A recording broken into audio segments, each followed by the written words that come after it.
L'aventure de Paul, la découverte de la pierre céleste. Il était une fois, dans un paisible village entouré de collines verdoyantes, un jeune astronome nommé Paul. Paul était un homme curieux, passionné par les étoiles et les mystères de l'univers.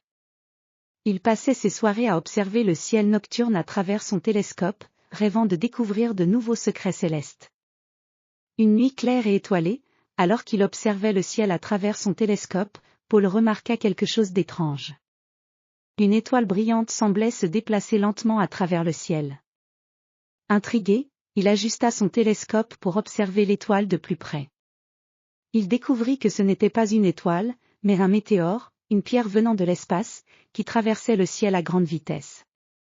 Le météore se dirigea vers la Terre et se dirigea vers une montagne proche du village. Paul, excité par cette découverte, décida de partir en expédition pour trouver la pierre céleste. Il prépara son sac avec des provisions, du pain, du fromage, de l'eau, ainsi qu'une lampe et une boussole. Il en informa ses amis, qui étaient à la fois fascinés et inquiets pour lui. Paul leur promit de revenir rapidement avec des nouvelles intéressantes. Le matin du départ, le soleil brillait sur les collines verdoyantes. Paul enfila des vêtements de marche robustes et se mit en route vers la montagne. Le sentier était étroit et serpentait à travers les arbres, offrant des vues splendides sur les vallées en contrebas. Les oiseaux chantaient dans les arbres, et le vent soufflait doucement, apportant une sensation de fraîcheur. Paul grimpa pendant plusieurs heures, suivant les indications de son télescope et les souvenirs de la trajectoire du météore. Le chemin devenait de plus en plus difficile, avec des rochers et des racines d'arbres qui rendaient la marche pénible. Mais Paul était déterminé et continuait à avancer avec enthousiasme. Finalement, il arriva à une clairière au sommet de la montagne. La clairière était entourée de grands arbres et de buissons. Au centre, il trouva un cratère léger, témoin de la chute du météore. Le sol était dégarni et la terre était bouleversée, comme si quelque chose de lourd était tombé du ciel. Paul commença à chercher la pierre céleste. Il fouilla soigneusement le sol, examinant chaque pierre et chaque morceau de débris. Après un long moment de recherche, il trouva enfin un objet étrange enfoui sous quelques pierres. C'était une pierre brillante, d'une couleur métallique avec des reflets bleus et argentés.